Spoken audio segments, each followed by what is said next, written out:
story takes place on Mars, where a family of four has willingly and unwillingly gone to live to search for extraterrestrial life. With red sand glowing for miles, it seems that Mars is nothing but an empty planet. Dr. Jones and his wife Lisa are scientists that decide to take this trip to see if Mars is suitable for human life due to the conditions of Earth. Earth has been in the decline, and the government has set out to find another planet to live on. We start by observing the family in their kitchen starting their regular day. Let's see what is in store for today, shall we? Make sure you eat everything on your plates, you two.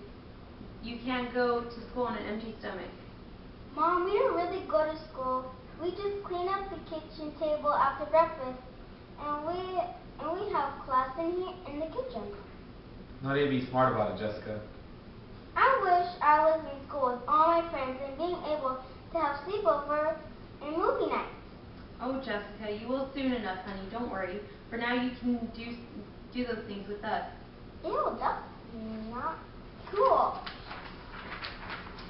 Why don't you like it here? Seriously, Tom? While Jessica continues to complain about wanting to go back to Earth and hang out with her friends, Dr. Jones is finishing up his breakfast and puts on his space outfit to get ready to continue to do his research. Well, I must get going. Can't be late. You can't be late. You're on a totally different planet, Dad. Dr. Jones ignores the comment and continues towards his wife. I'll join you as soon as after I get the kids started on their schoolwork. As Dr. Jones gets his outfit on and is heading out the door, Lisa asks the children to go get their math books so that they can begin their studies. Children, please go get your math book so we can start class. Lisa is also a scientist on the job, but always joins her husband later on after she is done with school. Lisa decided to homeschool her children herself instead of leaving her children behind and instead of hiring a tutor. This mission is top secret and no one can know what they are up to, so it would have been quite difficult to find someone. Once they are done with their session, Lisa begins to suit up. Okay, kids, put your things away and I will see you later. Jessica, leave your brother alone today. Sure, Mom, I promise. Love you, kids. They wave goodbye to their mother, and once she is out of the door, Jessica begins to pick on her little brother. Jessica is somewhat a bully to her brother since she has nothing else to do. Can you stop poking me? Jessica continues to poke Tom, and Tom gets annoyed. Jessica, seriously stop or I'm going to tell Mom. Of course you're going to tell Mom. You're such a tattletale. I'm not. R2, you're such a baby. I'm not. R2! Tom has had enough and goes into his room trying to get away from Jessica. Jessica goes into her room and decides to read a book. Tom is in his room playing with his toys and he realizes his parents are not back yet. He checks the clock and it is 7:30. His parents usually get home at 6. Tom begins to worry and goes and knocks on Jessica's door.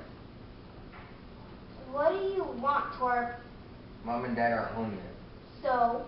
It's 7:30 and they're not home yet. What if something happened to them? They're probably just working late. Late usually means 6:30, not 7:30.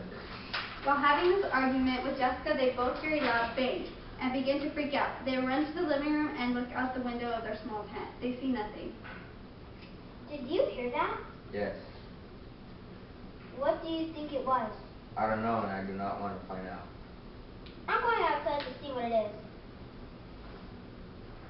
No, we should wait till Mom and Dad get home. What if the loud noise was Mom and Dad and they're trying to get in touch with us?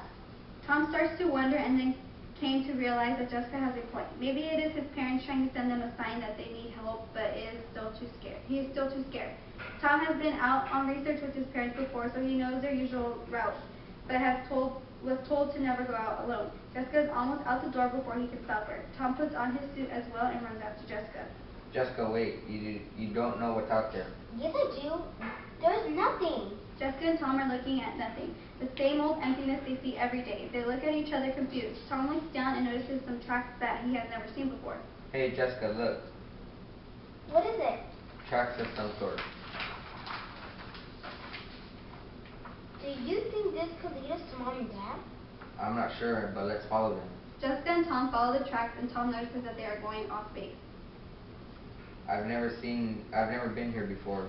Mom and Dad haven't covered this with me yet. Tom. Yeah? What is that? Do you think it could be... If you say alien spaceship, then you're crazy. Did you hear that? Sounds like Mom, and I think it's coming from the ship.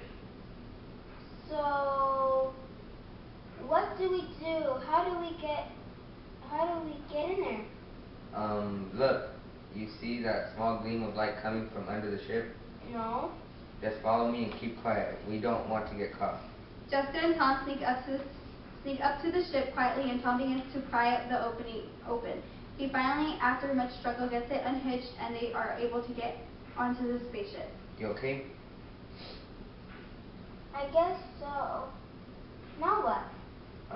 Let's go this way.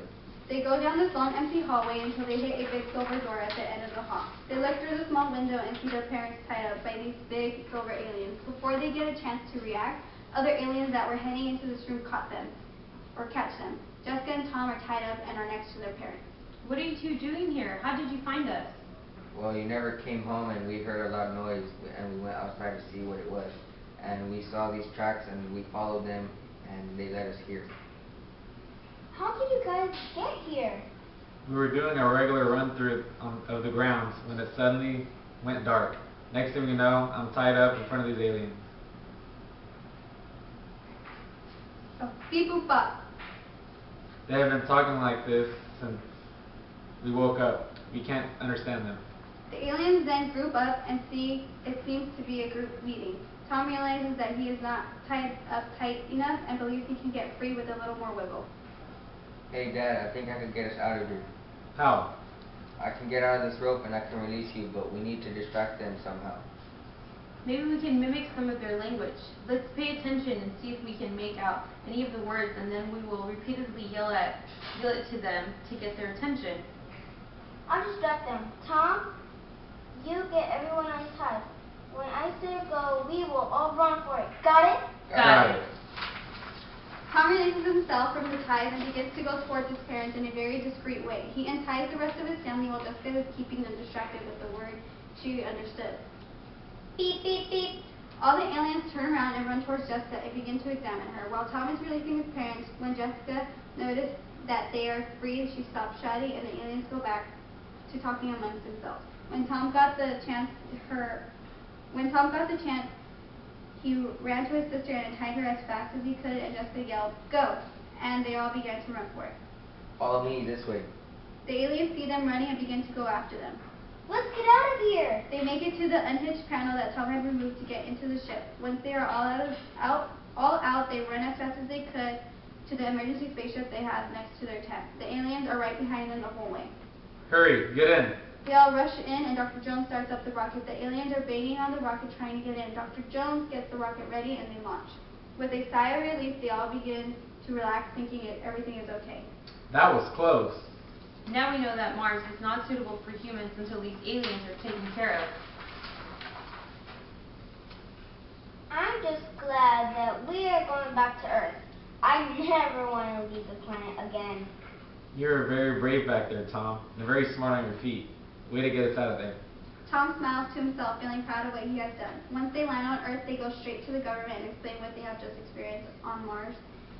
And Mars is then ruled out as an escape planet for humans. Dr. Jones is then asked to continue his research on a different planet when the family replies with a simple no.